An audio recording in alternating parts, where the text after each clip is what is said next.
The Audio Cinema presents The Adventure of Shoscombe Old Place by Arthur Conan Doyle, a Sherlock Holmes adventure.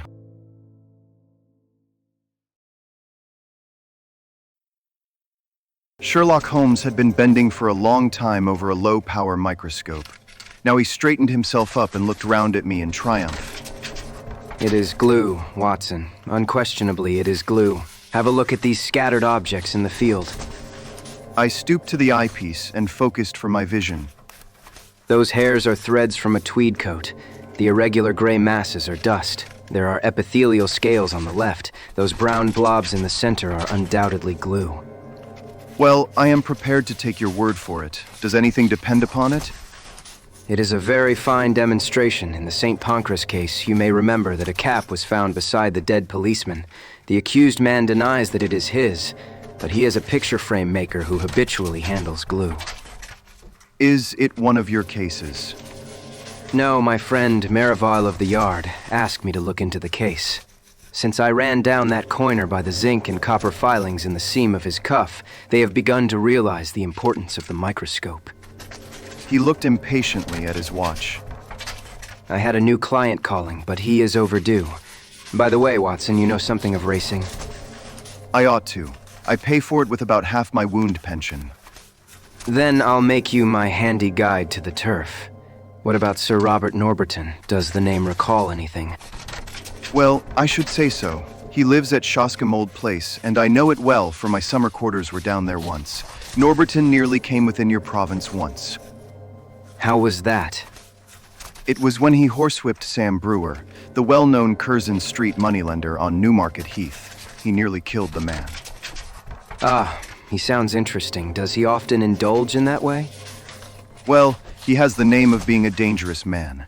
He is about the most daredevil rider in England second, in the Grand National a few years back. He is one of those men who have overshot their true generation.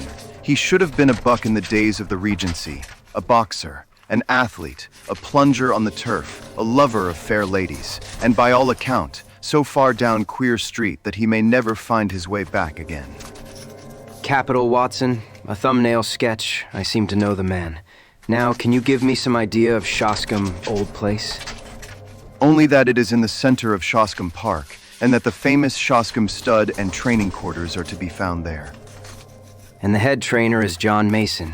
You need not look surprised at my knowledge, Watson, for this is a letter from him which I am unfolding.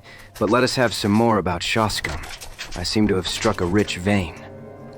There are the Shoscombe Spaniels. You hear of them at every dog show, the most exclusive breed in England. They are the special pride of the Lady of Shoscombe Old Place. Sir Robert Norberton's wife, I presume. Sir Robert has never married. Just as well, I think, considering his prospects. He lives with his widowed sister, Lady Beatrice Falder. You mean that she lives with him? No. The place belonged to her late husband, Sir James. Norberton has no claim on it at all. It is only a life interest and reverts to her husband's brother. Meantime, she draws the rents every year. And Brother Robert, I suppose, spends the said rents. That is about the size of it. He is a devil of a fellow and must lead her a most uneasy life. Yet I have heard that she is devoted to him. But what is amiss at Shoscombe? That is just what I want to know. And here, I expect, is the man who can tell us. The door had opened, and the page had shown in a tall, clean-shaven man with the firm, austere expression which is only seen upon those who have to control horses or boys. Mr. John Mason had many of both under his sway, and he looked equal to the task. He bowed with cold self-possession and seated himself upon the chair to which Holmes had waved him. You had my note, Mr. Holmes. Yes, but it explained nothing. It was too delicate a thing for me to put the details on paper, and too complicated. It was only face-to-face I could do it. Well, we are at your disposal.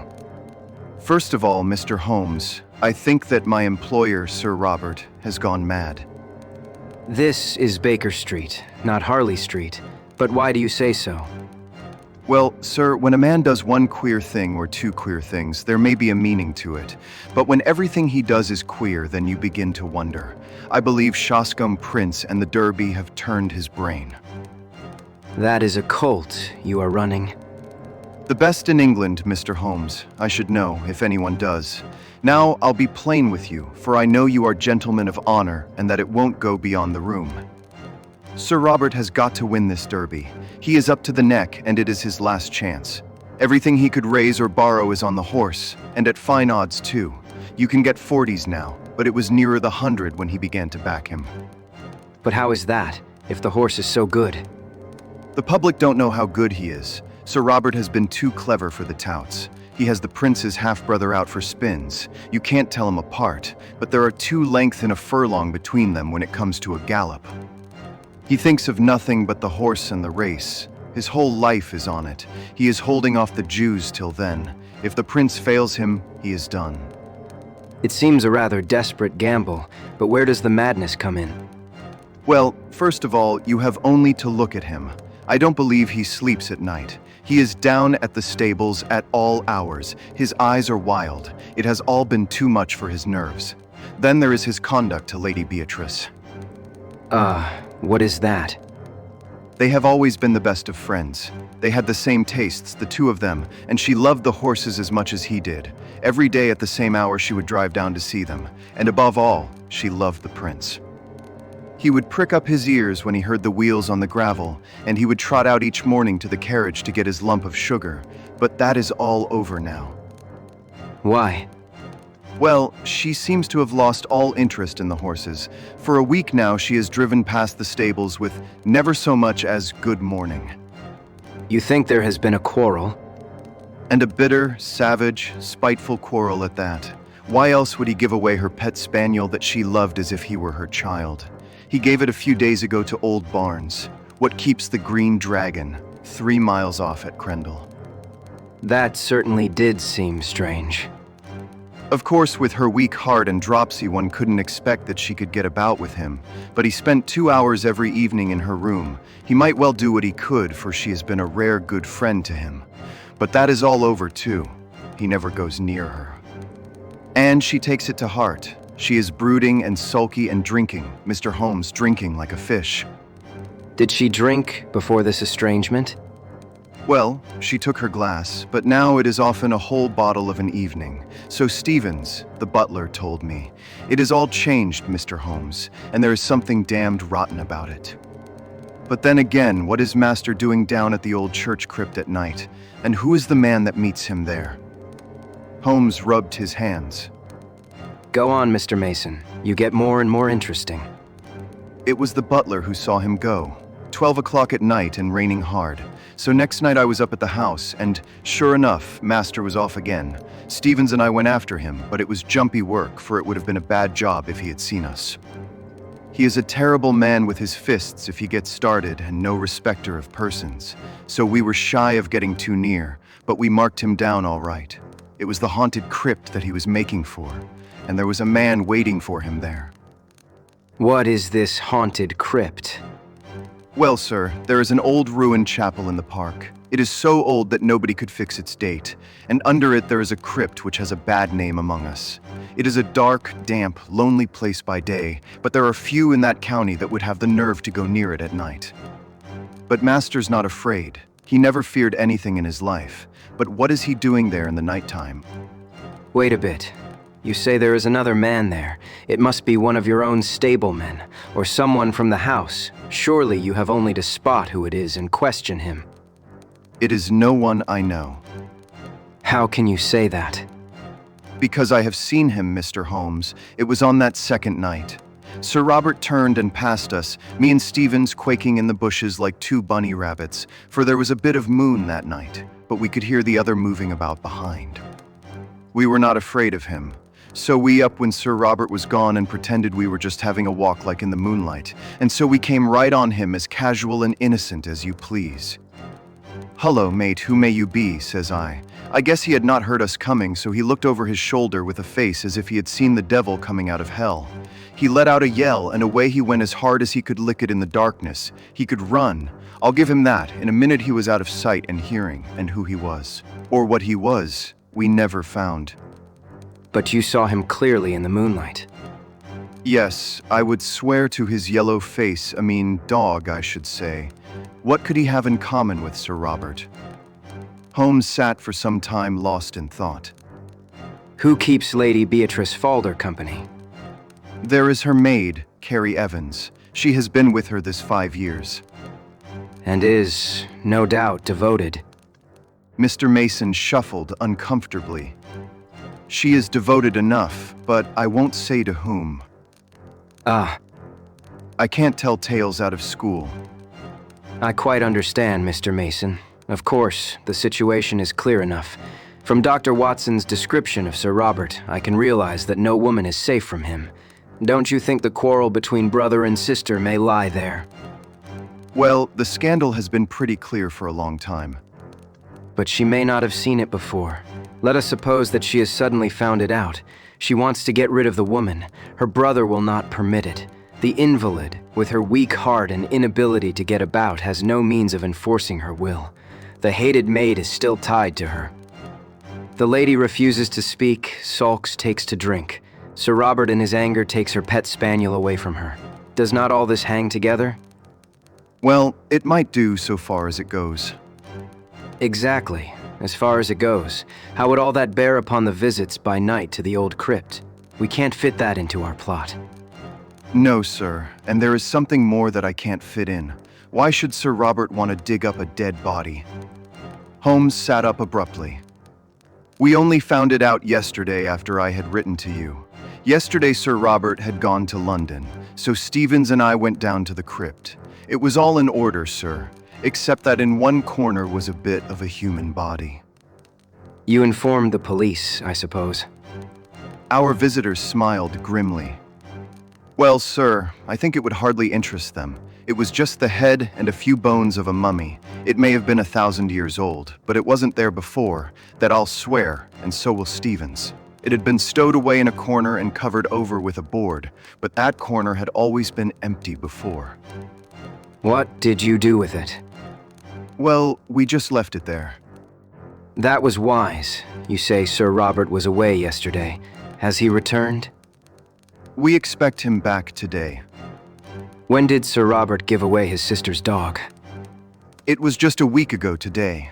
The creature was howling outside the old well house, and Sir Robert was in one of his tantrums that morning. He caught it up and I thought he would have killed it. Then he gave it to Sandy Bain, the jockey, and told him to take the dog to Old Barnes at the Green Dragon, for he never wished to see it again. Holmes sat for some time in silent thought. He had lit the oldest and foulest of his pipes. I am not clear yet what you want me to do in this matter, Mr. Mason. Can't you make it more definite? Perhaps this will make it more definite, Mr. Holmes. He took a paper from his pocket and, unwrapping it carefully, he exposed a charred fragment of bone. Holmes examined it with interest. Where did you get it? There is a central heating furnace in the cellar under Lady Beatrice's room. It has been off for some time, but Sir Robert complained of cold and had it on again. Harvey runs it. He is one of my lads. This very morning he came to me with this, which he found raking out the cinders. He didn't like the look of it. Nor do I. What do you make of it, Watson? It was burned to a black cinder, but there could be no question as to its anatomical significance. It is the upper condyle of a human femur. Exactly. Holmes had become very serious. When does this lad tend to the furnace? He makes it up every evening and then leaves it. Then anyone could visit it during the night. Yes, sir. Can you enter it from outside? There is one door from outside. There is another which leads up by a stair to the passage in which Lady Beatrice's room is situated. These are deep waters, Mr. Mason, deep and rather dirty. You say that Sir Robert was not at home last night. No, sir. Then whoever was burning bones, it was not he. That is true, sir. What is the name of that inn you spoke of? The Green Dragon. Is there good fishing in that part of Berkshire? The honest trainer showed very clearly upon his face that he was convinced that yet another lunatic had come into his harassed life. Well, sir, I've heard there are trout in the Millstream and pike in the Hall Lake. That is good enough. Watson and I are famous fishermen, are we not, Watson? You may address us in future at the Green Dragon. We should reach it tonight. I need not say that we don't want to see you, Mr. Mason, but a note will reach us, and no doubt I could find you if I want you. When we have gone a little farther into the matter, I will let you have a considered opinion. Thus it was that on a bright May evening, Holmes and I found ourselves alone in a first-class carriage and bound for the little halt-on-demand station of Shoscombe. The rack above us was covered with a formidable litter of rods, reels, and baskets. On reaching our destination, a short drive took us to an old-fashioned tavern, where a sporting host, Josiah Barnes, entered eagerly into our plans for the extirpation of the fish of the neighborhood. What about the Hall Lake and the chance of a pike? The face of the innkeeper clouded. That wouldn't do, sir. You might chance to find yourself in the lake before you were through. How is that, then? It is Sir Robert, sir. He is terrible jealous of touts. If you two strangers were as near his training quarters as that, he'd be after you as sure as fate. He ain't taking no chances, Sir Robert ain't. I've heard he has a horse entered for the Derby. Yes, and a good colt, too. He carries all our money for the race and all Sir Robert's into the bargain. By the way, I suppose you ain't on the turf yourselves.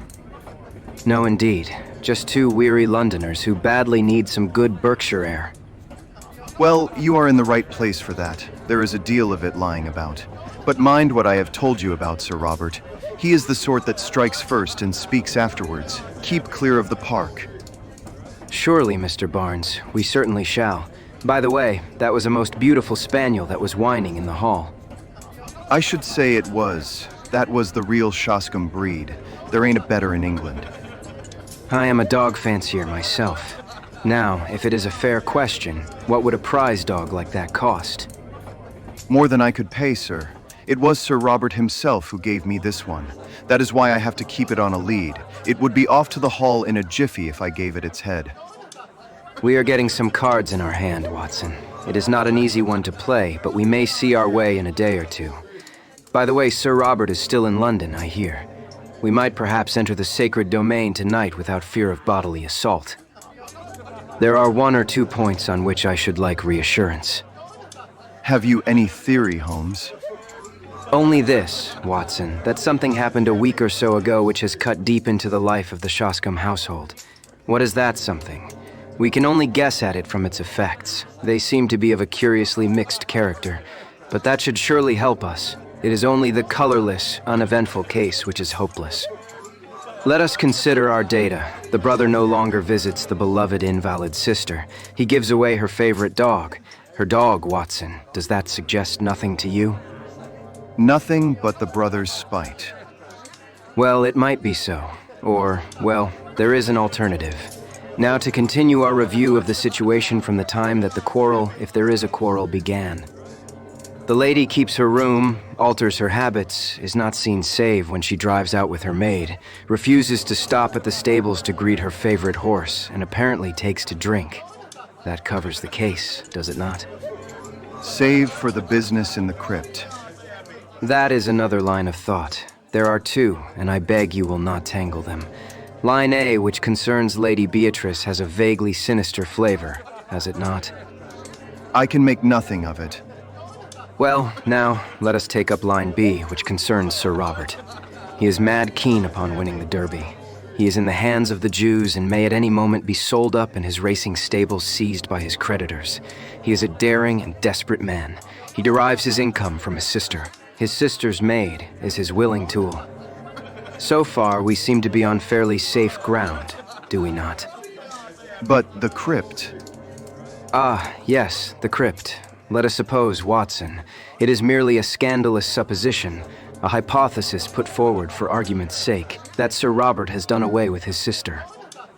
My dear Holmes, it is out of the question. Very possibly, Watson. Sir Robert is a man of an honorable stock, but you do occasionally find a carrion crow among the eagles. Let us for a moment argue upon this supposition. He could not fly the country until he had realized his fortune, and that fortune could only be realized by bringing off this coup with Shoscombe Prince. Therefore, he has still to stand his ground. To do this, he would have to dispose of the body of his victim, and he would also have to find a substitute who would impersonate her. With the maid as his confidante, that would not be impossible. The woman's body might be conveyed to the crypt, which is a place so seldom visited, and it might be secretly destroyed at night in the furnace, leaving behind it such evidence as we have already seen. What say you to that, Watson? Well, it is all possible if you grant the original monstrous supposition. I think that there is a small experiment which we may try tomorrow, Watson, in order to throw some light on the matter. Meanwhile, if we mean to keep up our characters, I suggest that we have our host in for a glass of his own wine and hold some high converse upon eels and dace, which seems to be the straight road to his affections. We may chance to come upon some useful local gossip in the process. In the morning, Holmes discovered that we had come without our spoon bait for Jack, which absolved us from fishing for the day. About 11 o'clock, we started for a walk, and he obtained leave to take the black spaniel with us. This is the place. About midday, Mr. Barnes informs me. The old lady takes a drive, and the carriage must slow down while the gates are opened. When it comes through, and before it gathers speed, I want you, Watson, to stop the coachman with some question. Never mind me. I shall stand behind this holly bush and see what I can see. It was not a long vigil. Within a quarter of an hour, we saw the big, open yellow barouche coming down the long avenue, with two splendid, high-stepping gray carriage horses in the shafts. Holmes crouched behind his bush with the dog. I stood unconcernedly swinging a cane in the roadway. A keeper ran out and the gates swung open. The carriage had slowed to a walk, and I was able to get a good look at the occupants. A highly colored young woman with flaxen hair and impudent eyes sat on the left. At her right was an elderly person with rounded back and a huddle of shawls about her face and shoulders which proclaimed the invalid. When the horses reached the high road, I held up my hand with an authoritative gesture, and as the coachman pulled up, I inquired if Sir Robert was at Shoscombe Old Place. At the same moment, Holmes stepped out and released the spaniel. With a joyous cry, it dashed forward to the carriage and sprang upon the step. Then, in a moment, its eager greeting changed to furious rage, and it snapped at the black skirt above it. "Drive on, drive on." The coachman lashed the horses, and we were left standing in the roadway. Well, Watson, that has done it. He thought it was his mistress, and he found it was a stranger. Dogs don't make mistakes. But it was the voice of a man. Exactly. We have added one card to our hand, Watson, but it needs careful playing all the same. My companion seemed to have no further plans for the day, and we did actually use our fishing tackle in the mill stream, with the result that we had a dish of trout for our supper. It was only after that meal that Holmes showed signs of renewed activity. Once more we found ourselves upon the same road as in the morning, which led us to the park gates. A tall, dark figure was awaiting us there, who proved to be our London acquaintance, Mr. John Mason, the trainer. "Good evening, gentlemen. I got your note, Mr. Holmes. Sir Robert has not returned yet, but I hear that he is expected tonight." How far is this crypt from the house? "A good quarter of a mile." Then, I think we can disregard him altogether. "I can't afford to do that, Mr. Holmes. The moment he arrives, he will want to see me to get the last news of Shoscombe Prince." I see. In that case, we must work without you, Mr. Mason. You can show us the crypt and then leave us. It was pitch dark and without a moon, but Mason led us over the grasslands until a dark mass loomed up in front of us, which proved to be the ancient chapel. We entered the broken gap, which was once the porch, and our guide, stumbling among heaps of loose masonry, picked his way to the corner of the building, where a steep stair led down into the crypt. Striking a match, he illuminated the melancholy place, dismal and evil-smelling, with ancient crumbling walls of rough-hewn stone, and piles of coffins, some of lead and some of stone, extending upon one side right up to the arched and groined roof, which lost itself in the shadows above our heads. Holmes had lit his lantern, which shot a tiny tunnel of vivid yellow light upon the mournful scene. Its rays were reflected back from the coffin plates, many of them adorned with the griffin and coronet of this old family, which carried its honors even to the gate of death. You spoke of some bones, Mr. Mason. Could you show them before you go? "They are here in this corner." The trainer strode across and then stood in silent surprise as our light was turned upon the place. "They are gone." So I expected. I fancy the ashes of them might even now be found in that oven which had already consumed a part. But why in the world would anyone want to burn the bones of a man who has been dead 1,000 years? That is what we are here to find out. It may mean a long search, and we need not detain you. I fancy that we shall get our solution before morning. When John Mason had left us, Holmes set to work making a very careful examination of the graves, ranging from a very ancient one, which appeared to be Saxon, in the center, through a long line of Norman Hugos and Odos, until we reached the Sir William and Sir Denis Falder of the 18th century. It was an hour or more before Holmes came to a leaden coffin standing on end before the entrance to the vault. I heard his little cry of satisfaction and was aware from his hurried but purposeful movements that he had reached a goal. With his lens, he was eagerly examining the edges of the heavy lid. Then he drew from his pocket a short jemmy, a box opener, which he thrust into a chink, levering back the whole front, which seemed to be secured by only a couple of clamps. There was a rending, tearing sound as it gave way, but it had hardly hinged back and partly revealed the contents before we had an unforeseen interruption. Someone was walking in the chapel above. It was the firm, rapid step of one who came with a definite purpose and knew well the ground upon which he walked. A light streamed down the stairs, and an instant later the man who bore it was framed in the Gothic archway. He was a terrible figure, huge in stature and fierce in manner. A large stable lantern which he held in front of him shone upwards upon a strong, heavily moustached face and angry eyes, which glared round him into every recess of the vault, finally fixing themselves with a deadly stare upon my companion and myself. "Who the devil are you, and what are you doing upon my property?" Then, as Holmes returned no answer, he took a couple of steps forward and raised a heavy stick which he carried. "Do you hear me? Who are you? What are you doing here?" His cudgel quivered in the air, but instead of shrinking, Holmes advanced to meet him. I also have a question to ask you, Sir Robert. Who is this, and what is it doing here? He turned and tore open the coffin lid behind him. In the glare of the lantern, I saw a body swathed in a sheet from head to foot, with dreadful witch-like features, all nose and chin projecting at one end, the dim, glazed eyes staring from a discolored and crumbling face. The baronet had staggered back with a cry and supported himself against a stone sarcophagus. "How came you to know of this, and what business is it of yours?" My name is Sherlock Holmes. Possibly it is familiar to you. In any case, my business is that of every other good citizen to uphold the law. It seems to me that you have much to answer for. Sir Robert glared for a moment, but Holmes's quiet voice and cool, assured manner had their effect. "For God, Mr. Holmes, it is all right. Appearances are against me, I'll admit, but I could act no otherwise." I should be happy to think so, but I fear your explanations must be for the police. Sir Robert shrugged his broad shoulders. "Well, if it must be, it must. Come up to the house and you can judge for yourself how the matter stands." Quarter of an hour later, we found ourselves in what I judge, from the lines of polished barrels behind glass covers, to be the gun room of the old house. It was comfortably furnished, and here Sir Robert left us for a few moments. When he returned, he had two companions with him.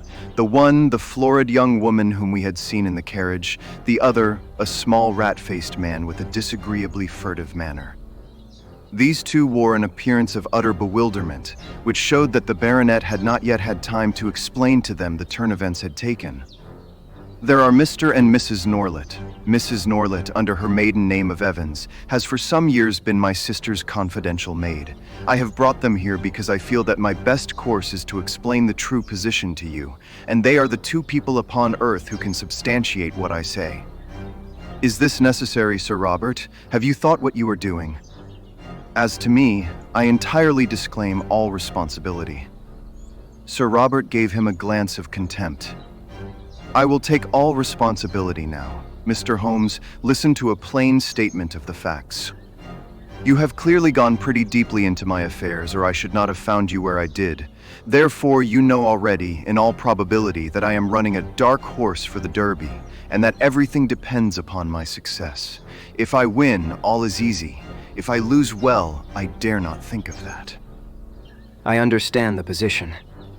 I am dependent upon my sister, Lady Beatrice, for everything, but it is well known that her interest in the estate is for her own life only. For myself, I am deeply in the hands of the Jews.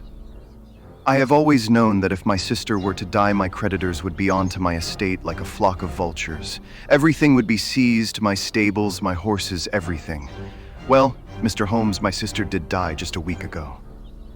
And you told no one. What could I do? Absolute ruin faced me. If I could stave things off for 3 weeks, all would be well. Her maid's husband, this man here, is an actor. It came into our heads. It came into my head that he could, for that short period, personate my sister. It was but a case of appearing daily in the carriage, for no one need enter her room save the maid. It was not difficult to arrange. My sister died of the dropsy which had long afflicted her. That will be for a coroner to decide. Her doctor would certify that for months her symptoms have threatened such an end. Well, what did you do? The body could not remain there. On the first night, Norlet and I carried it out to the old well house, which is now never used. We were followed, however, by her pet spaniel, which yapped continually at the door, so I felt some safer place was needed. I got rid of the spaniel and we carried the body to the crypt of the church. There was no indignity or irreverence, Mr. Holmes. I do not feel that I have wronged the dead. Your conduct seems to me inexcusable, Sir Robert. The baronet shook his head impatiently. It is easy to preach. Perhaps you would have felt differently if you had been in my position. One cannot see all one's hopes and all one's plans shattered at the last moment, and make no effort to save them. It seemed to me that it would be no unworthy resting place if we put her for the time in one of the coffins of her husband's ancestors, lying in what is still consecrated ground. We opened such a coffin, removed the contents, and placed her as you have seen her. As to the old relics which we took out, we could not leave them on the floor of the crypt. Norlet and I removed them, and he descended at night and burned them in the central furnace. There is my story, Mr. Holmes, though how you forced my hand so that I have to tell it is more than I can say. Holmes sat for some time lost in thought. There is one flaw in your narrative, Sir Robert. Your bets on the race, and therefore your hopes for the future, would hold good even if your creditors seized your estate. The horse would be part of the estate. What do they care for my bets? As likely as not, they would not run him at all. My chief creditor is, unhappily, my most bitter enemy, a rascally fellow, Sam Brewer, whom I was once compelled to horsewhip on Newmarket Heath. Do you suppose that he would try to save me? Well, Sir Robert, this matter must, of course, be referred to the police. It was my duty to bring the facts to light, and there I must leave it. As to the morality or decency of your own conduct, it is not for me to express an opinion.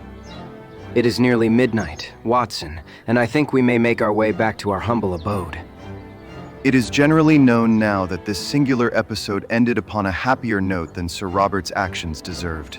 Shoscombe Prince did win the Derby, the sporting owner did net £80,000 in bets, and the creditors did hold their hand until the race was over, when they were paid in full, and enough was left to re-establish Sir Robert in a fair position in life.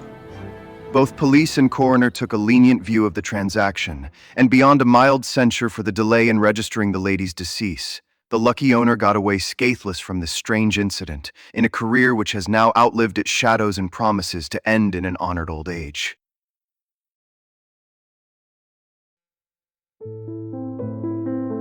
You have been listening to The Adventure of Shoscombe Old Place from the Casebook of Sherlock Holmes by Arthur Conan Doyle, produced by the Audio Cinema. Visit app.theaudiocinema.com for more cinematic audio productions.